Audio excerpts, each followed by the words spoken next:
മലപ്പുറം ജില്ലയുടെ വിവിധ ഭാഗങ്ങളിൽ ഷിഗല്ല രോഗവും മഞ്ഞപ്പിത്തവും കൂടുതലായി റിപ്പോർട്ട് ചെയ്ത സാഹചര്യത്തിൽ തദ്ദേശ സ്വയംഭരണ വകുപ്പ് ജോയിന്റ് ഡയറക്ടറുടെ നിർദ്ദേശാനുസരണം കരുവാരകുണ്ട് ഗ്രാമപഞ്ചായത്തിൽ കർശന പരിശോധനകൾ ആരംഭിച്ചു.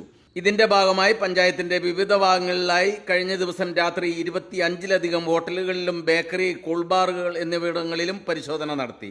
ഹെൽത്ത് ഫിറ്റ്നസ് സർട്ടിഫിക്കറ്റ് ഇല്ലാതെയും കുടിവെള്ള പരിശോധന നടത്താതെയും വൃത്തിഹീനമായ സാഹചര്യത്തിലുമായി ഭക്ഷ്യവസ്തുക്കൾ കൈകാര്യം ചെയ്ത സ്ഥാപനങ്ങൾക്ക് നോട്ടീസ് നൽകുകയും തിളപ്പിച്ചാറിയ വെള്ളം മാത്രം ഉപഭോക്താക്കൾക്ക് നൽകണമെന്ന് നിർദ്ദേശം നൽകുകയും ചെയ്തിട്ടുണ്ട്.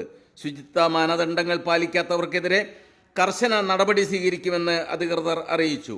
പൊതുജനങ്ങളുടെ ആരോഗ്യം സംരക്ഷിക്കുന്നതിനായി വരും ദിവസങ്ങളിലും ഈ പരിശോധനകൾ ശക്തമായി തുടരുമെന്ന് ഗ്രാമപഞ്ചായത്ത് അധികൃതർ അറിയിച്ചു.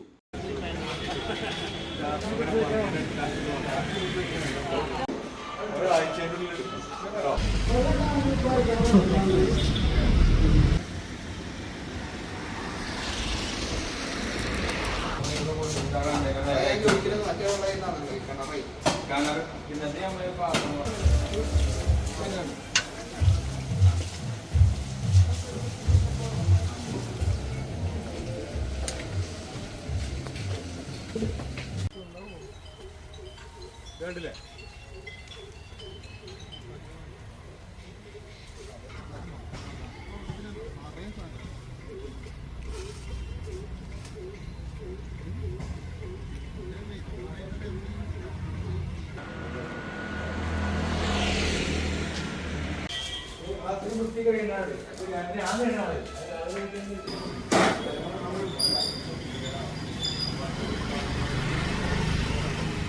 സംസ്ഥാന